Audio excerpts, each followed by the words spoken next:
objections, really, they're just testing you. They don't really actually care what the answer is.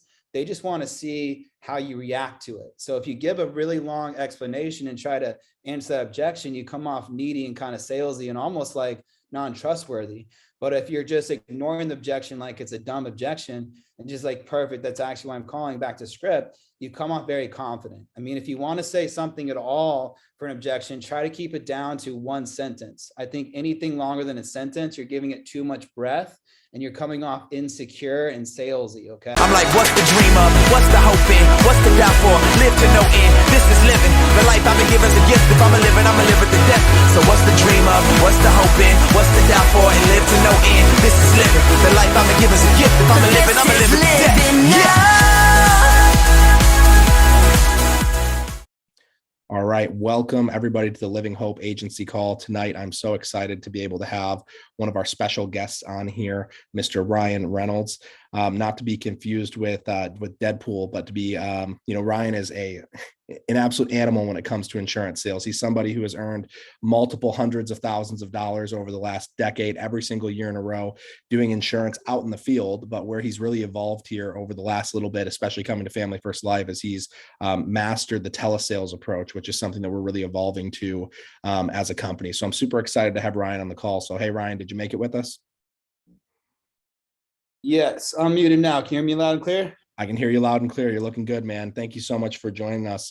Just to go ahead and get started, Grady has shared with me that you just have, an incredible story. You've obviously been here in this industry for quite some time now. So I'd love to just kind of hear, what were you doing before you got involved in the insurance industry? What did that journey look like for you?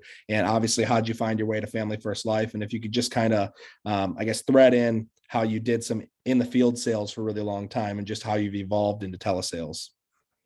Yeah, perfect. Hey, thanks a lot for, I'm honored to be on your podcast here and video chat, share some knowledge with the team. You guys got a good leader, Mr. Chirio. So listen to whatever he says, guys. He's a boss. So I'm just excited to be able to share with you guys today. But as far as my history goes, same way that everyone gets into insurance, needed more money, right? So I was actually doing video production for a while, for about 10 years, and it's job by job. I was only making like $30,000 a year. And it was either going to insurance or be a mortgage broker. And originally I was going to come into this and quit it because I had a video production company. I was bad at selling, and do the thing you fear, the death of fear is certain. So I originally thought I was going to come in, do this thing for, like a couple months, get over the fear of selling and setting appointments. And then once I started making, $2,000 an hour, I was like, maybe I'm onto something. Maybe I'll stay with this instead of video production. But as far as how I made over to FFL, Grady Polson was a good friend of mine from high school. And I saw him on Facebook that he was at FFL. So I said, bro, you got to come work with me, dog. Like, what are you doing? So we went to lunch a couple of times. And of course, he's trying to recruit me to FFL. I'm trying to recruit him back and forth. Came to a couple of meetings back in the day, the original ones. And I remember I sit in the back and he calls me up on stage, or it wasn't a stage, a small room at the time.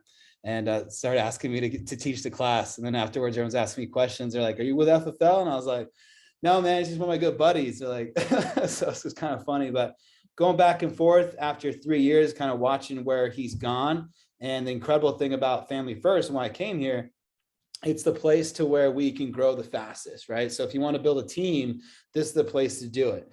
Now we have, me on this call helping you guys out. Jamie would be obviously on my call if I asked him to, and it's just going to get better and better as we have more leaders joining this organization and sharing ideas, and no one's going to be able to keep up. So I had to make that choice, especially after I think after about a year and a half, me and Grady were pretty much even as far as team goes. And then you look back, 3 years after that, and he's up at like 4 or 5 million. I was like, okay, there's something to this FFL thing. Let me humble myself. And I had a contract with my last agency, so they weren't going to release me. And I gave up my team that was probably making me about 300,000, a year off just my team. I gave them all up, said, hey, keep my team. I'll start a new one over here, and came in and jumped ship. And when I first came over, Grady was like, hey, just go out in the field, sell face to face. And I said, I'm going to try to crack this code on telesales. And he said, well, just don't tell anybody about it. And I think like a month in, I was doing just pathetic production, like, 12,000 a month or something. And he was like, dude, you just need to go back in the field, man. It's just not working. I was like, I'm going to crack the code, man. I'm not giving up. And eventually it just started to sink in, and I started to make some tweaks. So that's what I'm going to share with you guys today. and got myself up to that 50, 40,000 a month as far as a producer goes. So it's just some simple tweaks. I'll kind of go over some scripts and things like that, but you guys can all do it too. It just takes some practice, just like face-to-face. It's through repetition, your confidence can go up and get the word tracks down and go help some families. I love it, man. So how many years were you in the field doing field insurance sales? I was out in the field for close to 10 years. Okay, close to 10 years. Okay, so we definitely have somebody who understands how to sell in the home, and you obviously decided to crack the code with telesales. I guess what was so, Grady said, get back in the field. This is how you're going to do it. And you were so determined to crack the code with telesales. What was, I guess, the motivation behind wanting to crack the code? The crack the code thing was that I knew that in order for FFL to grow and for myself to grow, that, we need to be able to have agents that can buy leads anywhere in the United States and work from anywhere. So having that local spot, Grady's agency got so big that people are doing travel trips all the time, which work. I mean, a lot of people are coming back with, 20K, which I've done travel trips too, but eventually people can get kind of burnt out. And so I want to kind of make sure that there's other avenues as well. And I know people are doing it on Zoom, but I wanted to be able to do it on telemarketing just on the phone, because I want to be comfortable. And I also have a nasty habit of smoking a Juul. So I want to be able to smoke my Juul when I was on appointments and not to put that down for an hour. And so that's why I knew it'd be a little bit harder. You got to be a little bit tighter on the phone as far as your sales skills. I would recommend, if you're new and do have leads in your area, that you start face-to-face, because you can connect with that client easier, right? And maybe they don't have the best sales skills, but you connect with something that they have like in their house, or they have a good dog that you like or whatever, and you're selling it that way. On the phone, you can't do that, right? So you got to really have your objections nailed out. You got to practice that stuff. But the huge advantage of doing it telesales wise is, you got your script when you're dialing for appointments, right? But you don't have your script inside the home. Now I know you designed one with your 8 points and took it in there as your guy, which was super smart. I loved it when you're on stage talking about that. But what we have the advantage of doing telesales is we can actually take our script, post it on a bulletin board and read it, right? Word for word. So now you're not just scripted on a phone call dialing. You can be scripted through your entire presentation. As long as you practice that script to where you sound natural, then you're going to be all right. So that's kind of a cheat code too you can do with telesales. I love it, man. Thank you so much for sharing that. So, you mentioned the idea of a new agent, definitely getting it in person to start. And I think that's powerful to touch on, because when you're brand new, you're trying to set appointments and you're already dealing with people hanging up on you saying, I'm not interested. And then you get into a telesales appointment and you say the wrong thing, and now they hang up, the appointment's over. Whereas if I'm brand new and I'm sitting in the home and I say something awkward, I'm still awkwardly sitting across the kitchen table from you. Unless you kick me out of your house, I'm not leaving. So when it comes to a phone call appointment, these are just little nuances, things that you learn to create more comfortability on the phone. And it can be learned. Like, I don't want to hype this up as something that a new agent can't do, because we've got some new agents here on this call. Joseph Whipple, he's in his, first, I think, 4 or 5 weeks, and he was in the field for the first 2.5 weeks. And about 2.5, 3 weeks in, he started doing telesales, and the guy did like $9,000 on the phone last week. He was number 5 on our submit board last week. So I don't want to create this as something that is putting Ryan on a pedestal, as Ryan does have a lot of experience, over a decade here. So we can, put his experience on a pedestal, but telesales in general doesn't need to be put on a pedestal. Anybody can do it. And we're just really going to show you guys tonight the simplicity behind it. Because it's not that much different from the in-home, but there are a few little things that you need to do. Just like we set the table in the home, learning how to set the table on the phone to avoid the most common objections. And I think that's what Ryan is, a master of really going over. I know he's got his 4 main objections that he's going to teach us tonight. So I guess, can you just talk to us a little bit before we get into the actual skill set and some of the word tracks? I guess just your mindset going into telesales, when you're dialing your leads. Are you setting appointments? Are you outbound? We're going to do the appointment right now. Or are you setting appointments for a future time? So for me, guys, I do mailers, and mailers can be hard to get if you're brand new, because your upline has to sign off as a financial person that backs you in case you quit. So you want to start off probably, if you're doing remote, with some CRMs. I wouldn't recommend the live transfers right away, because they cost $100 an appointment. And even if you were brand new, buying a $60, $80 lead isn't a good way to start. So, starting off with the CRMs are where you want to go. And if you're doing a CRM call, you want to use the one-time call close script, trying to close on the first time, so you're getting a bunch of no-shows. The one thing I want to talk about that was the biggest challenge of switching to telesales was the no-show rates. I had a bunch of guys trying it out with the Zooms and stuff like that, and how I cracked that code, which was incredible. Finally, it seemed so obvious, but for some reason I just kept trying stuff out, was sending a text message in the morning when I had a scheduled call. But that seems to work really good for a mailer or obviously a live transfer. But when you're doing CRMs, a lot of those guys just forget because they're older, cheaper leads. So you got to do the one-time call close. So the stuff that I'm going to go over today, you can kind of blend in, that one-time call close that we've all learned from Josh Williams. He has a script out there. I got my script. I've kind of tweaked it and added a couple more things on it that you guys can get access to on fflrush.com. I got my scripts on there too, guys. You guys are more welcome to use those. But sending a quick text, and I tried many different things. It's like, well, maybe if I have like the Calendly turned on and I send them 6 emails before the appointment and 6 text messages. Maybe it's just 1, maybe it's 3, maybe it's the timing of 2 in an hour, right? All these different things. And none of it caused my no-shows go down. But when I just sent a simple text message in the morning, just saying, hey, Jamie, just confirming our appointment today, expect a call from this number around 7:30, 8 o'clock. The no-shows went down. So just texting that simple reminder text in the morning with a copy of my license and or ID badge that you made up, made the no-show rates go down. And that was a huge key point. Also, obviously, just like booking the field, you never want to book anything out 48 hours. Okay, perfect. Yeah. So anything outside of 48 hours, I think if you're brand new and you don't understand that, when you get outside of 48 hours, people, they forget. I can't tell you how many times that I've gotten, I thought, okay, I'll just book this one out. It's a Monday. I'll book it all the way out for Friday. And, I booked that appointment for 1 p.m. And then, Mary decided she was going to go grocery shopping, or she was going to get her tires changed at, 1 p.m. on a Friday. And I forgot you were going to be here, versus 48 hours. It's still at the top of their mind. So, and just a little key, if you guys are ever going to book an appointment more than 48 hours out, and this works best in person. If you book one outside of 48 hours, you have to do it really early in the morning or really late at night, because they're most likely going to be home. They're just waking up or just getting to bed after dinner. So that's my little point for you guys there. So let's just get into it, man. I know you've got some stuff prepared for us. Just kind of walk us through how do you do it, man? Because I have not mastered the telesales approach yet, but it's something I'm working on with so many people on the team, and so many of us are really working in that direction here with Family First Life. Yeah, and I think there's 2 key things, guys. It's just like when you start doing your face-to-face, you're rusty at first. It's the same thing when you're going to telesales. It's a whole different approach. So you got to start counting your presentations and give yourself some time to get good at it, right? It takes 50 presentations, or Jamie says 100 to become a pro. Well, if you're expecting to be good after 10 presentations at telesales, you're just being unrealistic. It's just going to take you some time. So what I recommend is you guys practice. Call some friends and family. That stuff's free, and just get comfortable with it. Once you start being yourself and relaxing and having a good time with it, they can sense on the phone. If you're trying to be scripted and robotic, you're going to sound like a telemarketer. They're not going to trust you. So try to relax, just keep practicing, get better at it. Now, obviously the advantage, you kind of touched base on it before, Jamie, is like out in the field, you're asking what time these guys are going to be home, and, and you can knock on the door.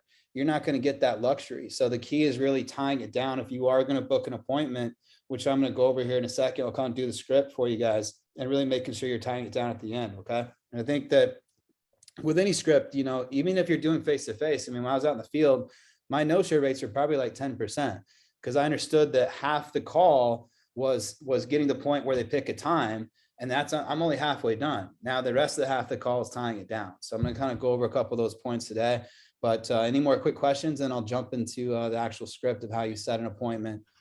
No, let's go for it, man. I would love to hear your tie downs. All right, cool. So we got, just depending on the lead type, the intro is always the same. The first part of a script is just talking about why you're calling. So I'd say, hey, Jamie, it's Ryan, just calling about that mortgage protection information you requested. You got on your Chase loan, that mailer you filled out and sent back to us, talked about paying off your house in case of death or illness. Just need to confirm your loan amount's $300,000. Your age is 64. We got that right?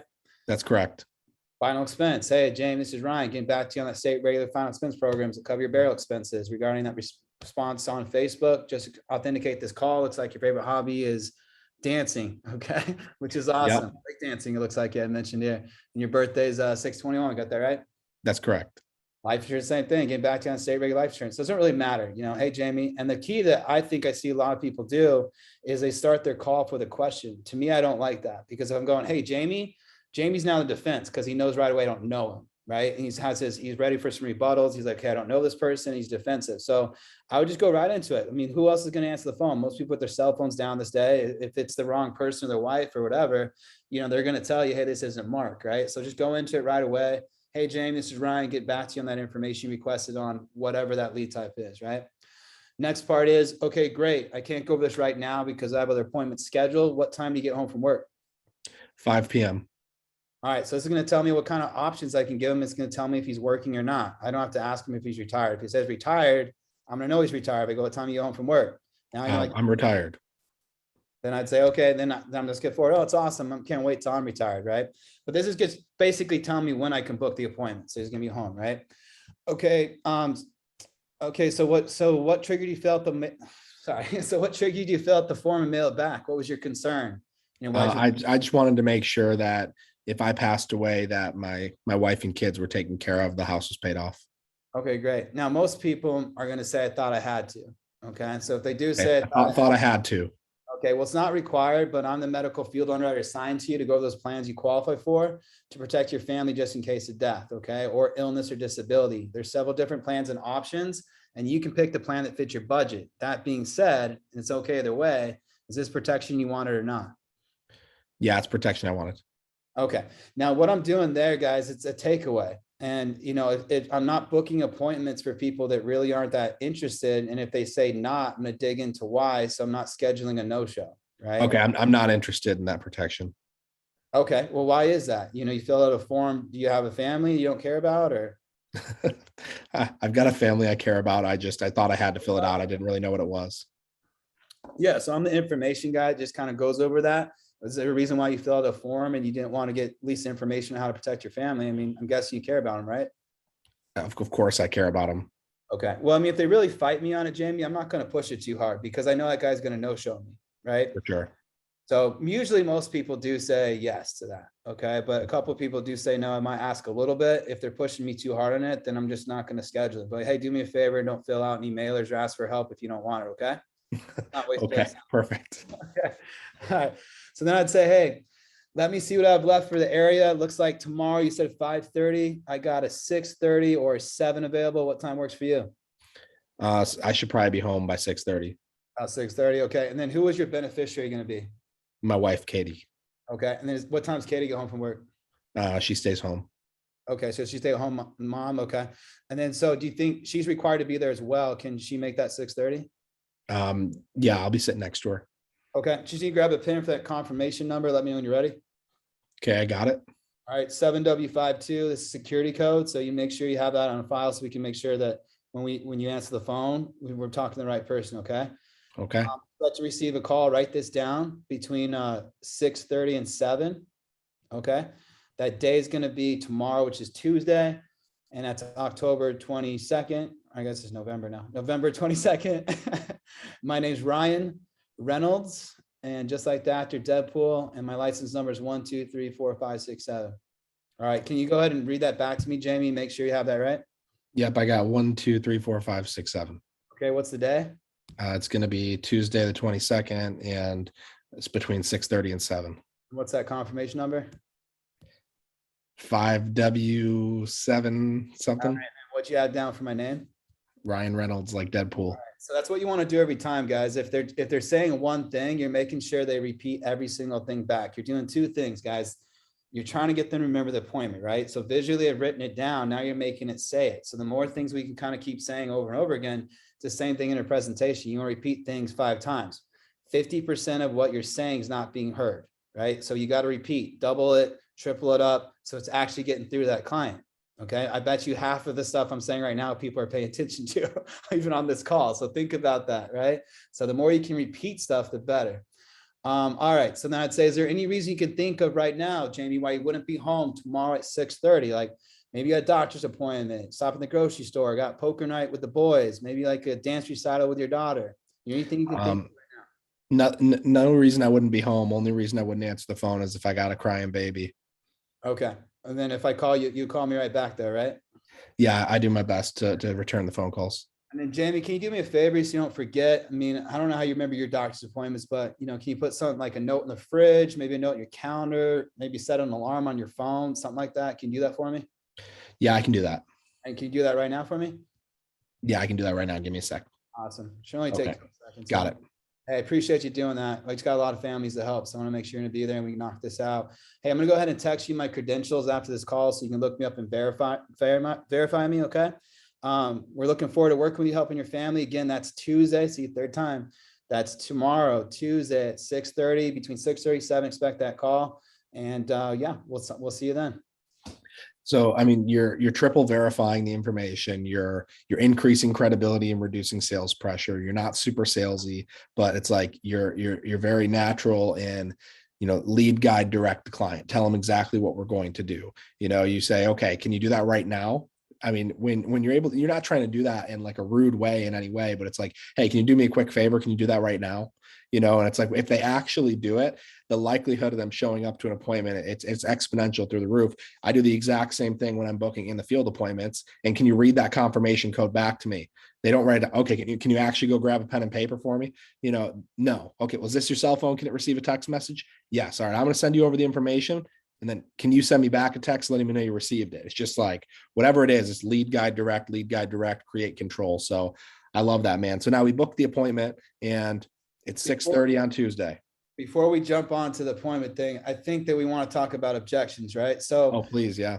the way this is written, guys, is we try to get rid of objections before they happen. And if you have the right script written correctly, you're going to get to every objection naturally by reading the script. So I have it designed to where my guys, or even myself, I can just say, perfect, that's why I'm calling. So let's just say in that beginning one, he interrupts me and says, I don't have time to talk.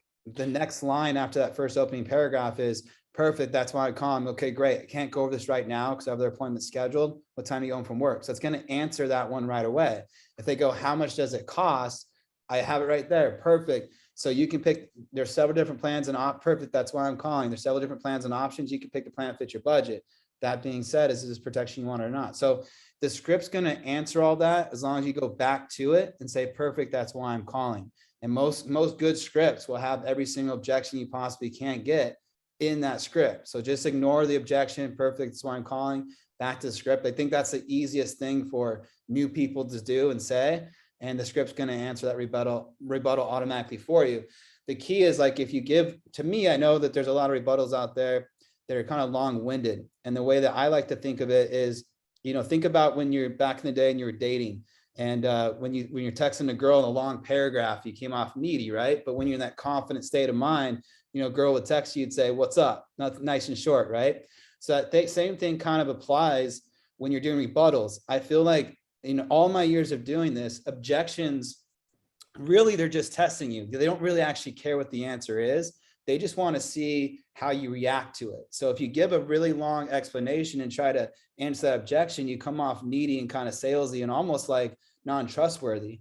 But if you're just ignoring the objection like it's a dumb objection and just like, perfect, that's actually why I'm calling, back to script, you come off very confident. I mean, if you want to say something at all for an objection, try to keep it down to one sentence. I think anything longer than a sentence, you're giving it too much breath and you're coming off insecure and salesy, okay? Because all these objections are really just dumb things that people are trying to test you. I mean, especially that one of, I don't have time to talk. I mean, I've tested this in 10 years and 90% of people that say they don't have time to talk, by ignoring it. I didn't speed up my presentation. I didn't speed up my script. I kept going through it. And these guys talked to me for like 15 minutes. So don't let them control the conversation. They say they don't have time to talk. They do. They answer the phone. They do. Script takes 3 minutes, guys. So don't let that off throw you. Just perfect. That's why I'm calling. Back to your script. You're gonna be fine. And it's happened to me. I've tested this over 10 years. They have time to talk. So. They do. Perfect. That's exactly why I'm calling. I'll have you off the phone here in like 30 seconds when you're booking an appointment. They'll talk to you for another 5 minutes. And anybody who tries to rush me off the phone, I try to tie it down extra hard just because they're trying to rush me off the phone. And then after, I'm like, they had plenty of time. Exactly. Don't let them control the conversation. They reached out to you, right? We are filling their requests. We're not sales agents, right? We're service providers. They can calm the hell down, right? They asked us to call them and we're going to get them that information. All right. So you're going to listen to me for 3 minutes. This is how it's going to be. That's a good mindset to go into it. Okay. So now it's 6:30 on Tuesday, ring, I answer. Hello. All right. Hey, Jamie, Ryan Reynolds. Hey, giving you a call about that mortgage protection appointment. Hey, so I'm licensed and registered in New Hampshire, state of New Hampshire. Did you get my copy of my license sent over to you? Should have been text once that appointment was scheduled. Yeah, I got it. I looked into you, man. Awesome. Good. So, hey, what I do in New Hampshire, just it kind of depends on the appointment, but licensed to do mortgage protection, final expense, life insurance, income retirement planning, and asset preservation. Okay. We'll focus on that mortgage protection today, but if you have any questions about anything else, just let me know. Is that making sense? Yeah, that makes sense. Okay. Did you need me give you some time to look me up and verify me, or did you already do that?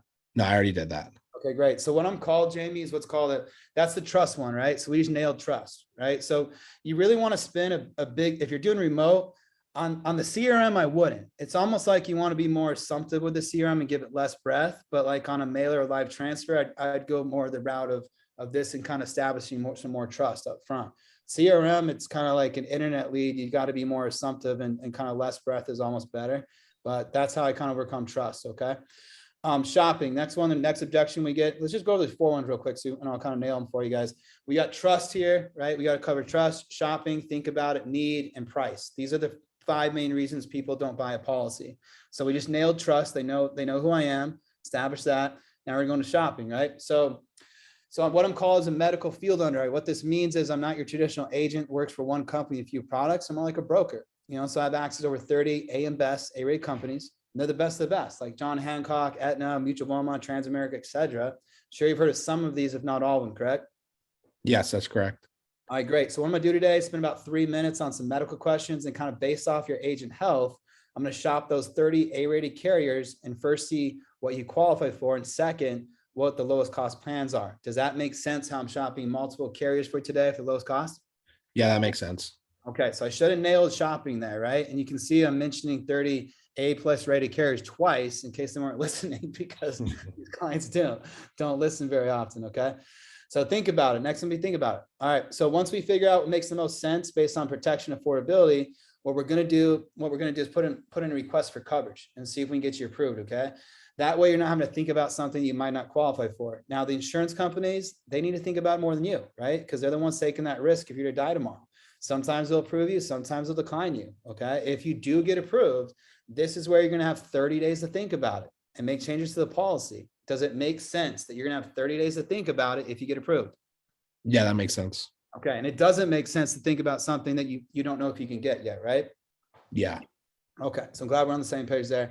Now, you don't have to do this now, Jamie. Okay. Only if we find the right plan, your budget, but to see if you actually can qualify, no matter if it's with me today or someone else tomorrow, the insurance company legally needs you to provide at least 3 important pieces of information to see if you actually qualify. Your driver's license, this is how they check your criminal background check, your social security number, this is how they check your prescription records, and your bank account information. This is to make sure there's no money laundering or insurance fraud. And if you get approved, to make sure the person applying for the policy is the person paying for it. Is that making sense? Yeah, that makes sense. So let me pause you right there, because this is something that transparently I've struggled with telesales when I get to this part. And I think it really is it's confidence. Just like in the home, if you make it weird when you ask for the social security number in the home, you're like, and what's your social? And you like make it really weird. They're really hesitant to give it to you. Whereas I'm sitting in the home and I don't even look up from my paper. And I got your cell phone number is this, your email is this, and what's your social? Don't even look up, and it comes out of their mouth. So for you, I guess, when you go into these 3 questions, I know obviously you have some reasoning behind each one where it's like, hey, in order to do this, whether it's with me today or with someone else tomorrow, you need to provide 3 sensitive pieces of information: driver's license, social, banking information. And you're explaining why you go into each one, or why you need each one, so you can kind of overcome the objection. So I'm sure most of the time you don't even get people giving you pushback, but if someone were to give you a little extra pushback, what would you do?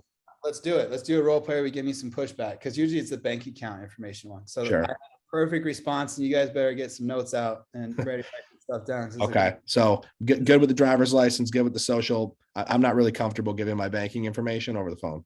Okay. Do you remember the 9/11 attacks in Twin Towers? Yeah, of course. Why? Afghanistan, all the terrorism, all that kind of stuff. Yes. They found out. Do you remember that law that passed called the Patriot Act? Yeah, but what's that have to do with this? It has to do everything with it, because it's a legal law. Actually, it's a national law that we have to take a course on anti-money laundering every year. And it found out that those terrorists that, killed 5,000 Americans, they were laundering money through insurance. Okay. So now every single policy, whether it's with me today or someone else tomorrow, you're going to have to give that bank account information to make sure there's no money laundering or insurance fraud. Now, that doesn't mean they're going to collect money out of it. Still got 30 days. But if you can't give that information to insurance company, you're not going to be able to get a policy with me or anyone else in the future. Okay. And if you have a problem with that, I mean, you can go to your state senator and try to pass it as a national law, but I think that's going to be pretty hard to do. Okay. Does that make sense why we need that information?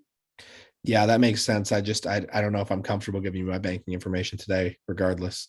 That's okay. I mean, we're going to go through it. Like I said before, these are the 3 things I would need to get in order to see if you can qualify. It's up to you. If you want to end the call, we'll close it out, but I can get you the information and you can kind of decide from there. But I want to be upfront with you about what we need to proceed going forward. Okay. And that's Okay, just got the insurance company, and that's because of the national laws. That's a Mhm. federal Got it. government thing. Okay.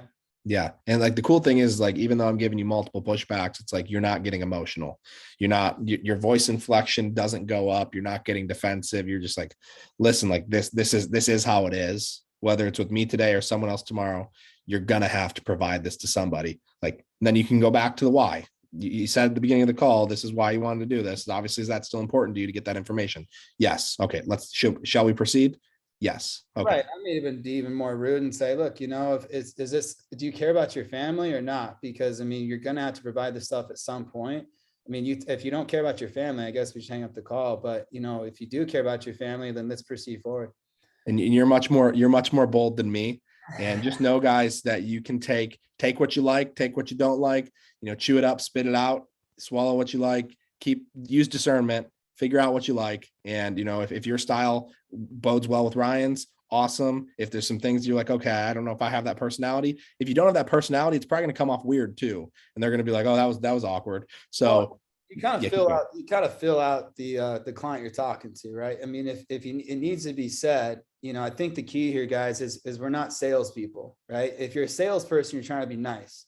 If you care about what you do, you want someone protected, and you're going to ask people tough questions if you want them protected. And Absolutely. So it's not trying to sell, try to be a protector, right? The less we try to sell and convince and use lines and try to be nice and be scared of what to say, guess what? We don't sell. But the more we actually don't care about the sale and care about the family, funny things start to happen. We make a bunch of money. And all the top producers in this company figured it out faster than you. You just got to let go. Stop trying to sell, stop trying to be nice, care about those people and call them out. Ask them some tough questions. Maybe don't go so hard in the paint. I mean, I don't really do that often. But if you need to, you think it's right timing, you're feeling the energy, ask people some tough questions. They want that. They want to be, you're a guy that's trying to sell someone's not going to say that. So it's almost like they're like, man, this guy really doesn't care. Now I actually trust him more in a way. That makes sense. It's weird, man. The psychology behind this business and the sale, when you just I'll tell you this, no matter whether you're on the phone or you're in the home, you're going to have to learn to ask uncomfortable questions, because that's the way that you overcome objections.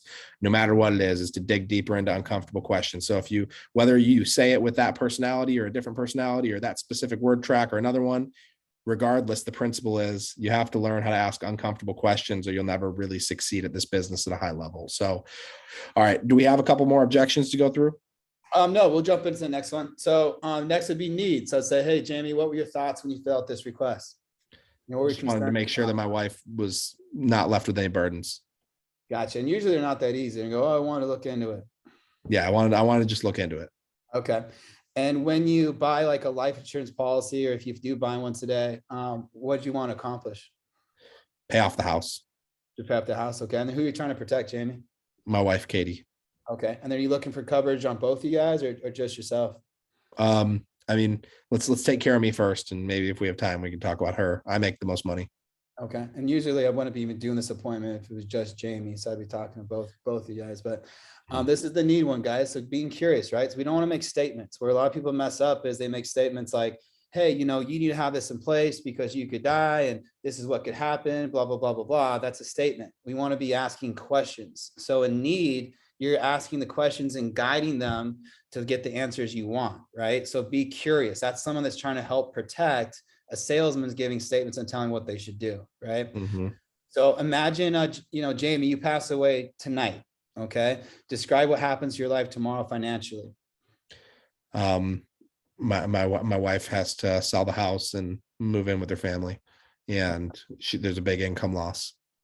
Okay. So it sounds like this is something that might help you guys out. How long can you survive if you become hurt and cannot work? Maybe you like, let's just say you got cancer tomorrow, you're not at work, or maybe you get hurt or something like that and can't work anymore. How long could you guys survive? Maximum 6 months. About 6 months. Okay. And then what do you guys have in place today, that would pay out to, her name was Katie? Yeah. To Katie, if you were to pass away, like what do you guys have in place right now? Our savings account. The savings account, no life insurance, nothing like that, 401ks? No. Okay. And then how much income is Katie gonna be losing if you were to pass away tomorrow? Like A lot. $6,000 a month. Okay, 6 grand. All right. Is it fair to say that losing that $6,000 a month would put, Katie in a tough spot?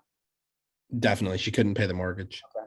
Will this extra tax-free income help ease some of that financial stress, after a huge loss for Katie? Definitely. Okay. And if we can find something in the budget, do you think this is something that would help Katie to have in place? Yes. Okay. So I just established a lot of need, right? Okay. I think we get cancellations and we get people not buying at the end because we don't dig in enough. So dig in with a lot of those questions, and on this chat, guys, I posted that script if you guys like it, but you gotta take like you touched on this earlier, Jamie. Everyone has different personality types, right? So there's a lot of wrong ways to do it. And if you're a new agent, it's your way. Do not do your way if you're a new agent. The right ways are Jamie's way, Ryan's way. We got Mike on here, Mike's way. Mike's got an awesome script. I've talked to him on the phone before, which I hope he types up, Mike. See you there, sitting there. But there's lots of right ways, guys. So what you can do is kind of take bits and pieces of all these right ways. And if you like saying it, kind of design your own script. Those are the word tracks you want to use when you're designing it. But the wrong way is you reinventing the wheel, because a lot of these guys at the top have already invented it for you. So all you got to do is copycat.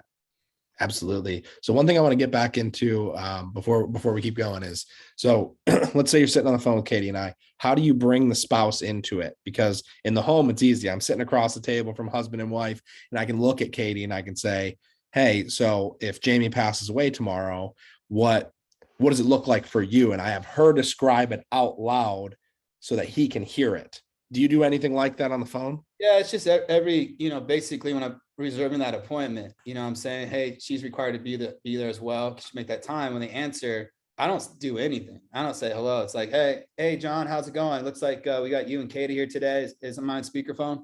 No. I'm like, okay, where's Katie at? All right, I can't start the call until she's on. So go ahead and grab her real quick. Let me know when you guys are both on speaker. All right, great. Hey, Katie. And I just sometimes it takes a minute. I'm like, hey, I can't do my job without both you guys there. If they're not there, then I go, hey, that was actually sent the text message actually talked about. Is there any reason why Katie's not here? Because we had to have both of you guys there. So we just kind of took a time slot from a family that, could have used it. I can get you rescheduled, but we got to make sure for sure she's going to be there next time. Okay. Because we're just too busy, backed up, having to work overtime on the weekend here just to catch up. So this kind of, is making me work on the weekends when we miss appointments like this. Does that make sense? Yeah, that makes sense. Yeah. Okay, next time I'll get you one more reschedule, but let's make sure Katie's there. So what's a good time you guys are both on? Saturday at 6. All right. 100% this time? 100% this time. And you're going to actually, she just walked in. I got you on speaker. We're here. Let's go. All right, let's jump into it. And then just, same thing, right? Now, what I want to talk about, guys, I think is really important too. It's a huge key point. I talked briefly about it on stage, but I only had about 2 minutes at the conference to go over it. So now I can go a little bit more in depth about it. But what I learned, and this can be taken to face too. I think it'd work as well. But when we're in the home, we can be in control by writing out stuff visually, right, for the client, to explaining it. Over the phone, we can't. And so I was getting a lot of, I need to think about it, at first. And how I got rid of that is, we have that whole paragraph on think about it, with, tell them that they have 30 days to think about if they get approved. We have to see if they get qualified. We're talking about, the driver's license, bank account, getting rid of all that stuff. But the other part is how we present our options to get rid of, I think about it, and keeping it short and simple, simple and easy to understand. So pretty much anyone that's 40 and below, I go with the cashback option always. And each option I give them is always the same option. Okay. So let's just say it was a mortgage protection appointment. And I'm always going to go with the 25-year because it's a no-brainer. They get their money back 5 years sooner and they get to pay off their house 5 years sooner. So let me give you an example of how I'd pitch that. So, okay, hey, Jamie, so I see your mortgage here is $200,000. Okay. So the way this product works, once you write it down, it's 200,000 and it's full coverage. So any kind of death at all, it's going to pay out. Is that making sense? Yeah, that makes sense. So like you're mountain climbing, you got a heart attack, you're drinking and driving, you get in a regular car accident, all that stuff. Heart stops ticking, you get 200 grand. Same page? Yes. Cool. It's going to also come with access. These are living benefits. Write this down. Critical illness. Okay. It's 200,000, right? So you get access to that policy of that access, that 200,000. If you get a heart attack, cancer, stroke. I mean, if you have cancer right now, can't go to work, is your work going to pay you? For a couple months and then they'll stop. A couple months, right? But having an extra 200K is going to help you out, right? Yes. Okay. So now we got access to that to protect you in case you can't go to work because you're sick. It also comes with chronic illness. This is kind of like long-term care. Like if you need help with your daily living activities, you're gonna have access to 200,000. So write down 200,000 chronic illness. Okay. This is going to go for 25 years, 25 years. At the end of 25 years, you're going to get all your money back. Now, Jamie, if they give you all your money back, how much did you pay for the policy? I guess nothing. If you get something for nothing, what do you call it? Free. This is called the free plan. This is the Ferrari plan. Now, not everyone can get approved for this plan, Jamie. Okay. It's a hard one to get qualified for, but we're going to shoot for this one first. Okay. Is that first option making sense? Yeah, it makes sense, but how can they afford to give our money back? That doesn't make any sense. How is it? I get that it's free, but how can the insurance companies give us all of our money back? How do they make money? Jamie, it's a magical policy. That's why it's fairy dusted. No, just kidding. But no, how all insurance companies make money is they take our premiums and they hope we don't die and they reinvest in the market to make money. Okay. So they're planning for the future, which you should do, right? We're supposed to plan for the future, and put money for retirement. And we also want to hedge our bets with insurance in case that future plan doesn't work out, that plan can still work out for our families. That's why we hedge our bets with insurance. Okay. But what you're getting is insurance in case something happens. And what they're doing is hoping nothing does. Right. And then they reinvest that money. Does that make sense? Yeah, that makes sense. And one thing that I sometimes say is I'll say, cash, there's plenty of insurance, options that have no cash back, but if you don't die, the insurance company keeps your money. So it's probably about 10 or 15% more than traditional life insurance, but it's like having insurance on your insurance. Like, wouldn't you rather have insurance on your insurance, rather making it 25 years and the insurance company keeps all your money? Yeah. Perfect. Exactly. Now, what I'm going to talk about, this plan, Jamie, does three things, right? One, it's kind of like taking some money, let's say it's 120 bucks. It's kind of like taking 120 bucks and putting it in a piggy bank, right? And you're saving up that piggy bank. And any time that something happens, you get sick, you get a chronic illness, critical illness, you die, your family gets to break that open and it's worth 200 grand, right?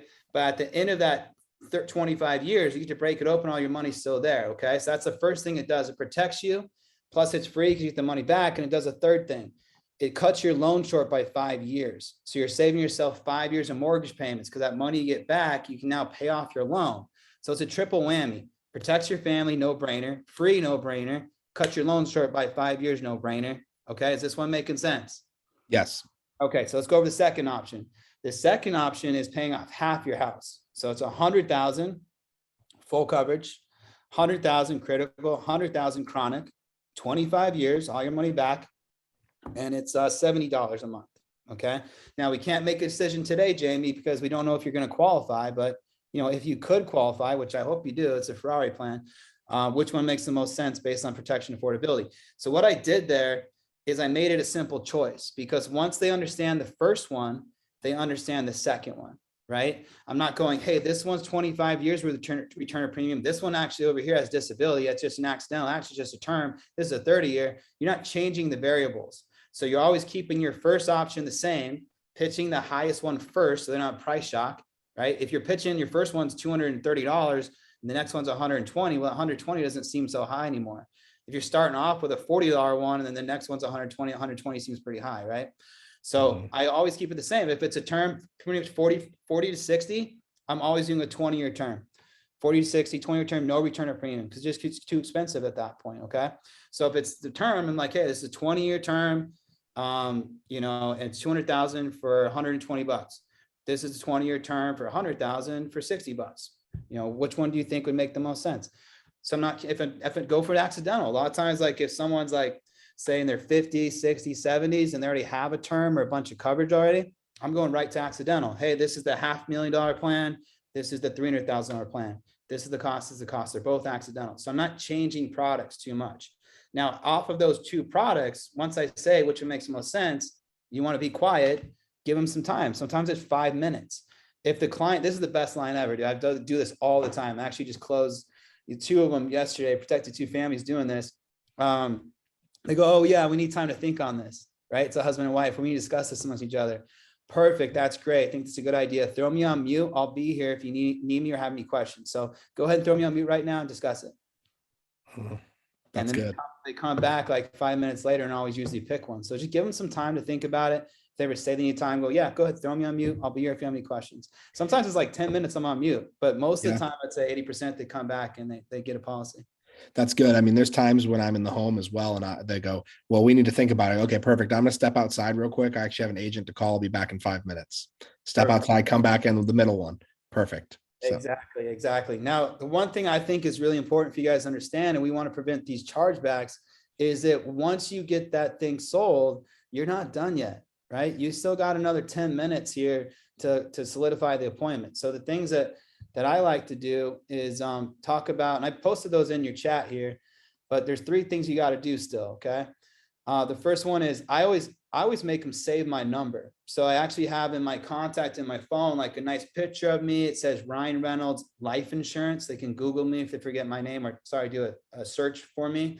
And then I put my phone number, email, picture me, address. If you want to put your national producer number there, go ahead. But I text it to them and go, hey, make sure you save that. Do you have that saved? Yeah.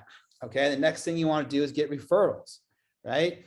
So always ask for referrals. So, Jamie, I know we're able to protect your family today, which is amazing. And my goal is to educate, protect as many families as possible, right? So I got this line, I think, from one of the calls recently, and I wrote it down, put in the script. But then once you're done with that, you want to read it to you real quick? Yes. Okay.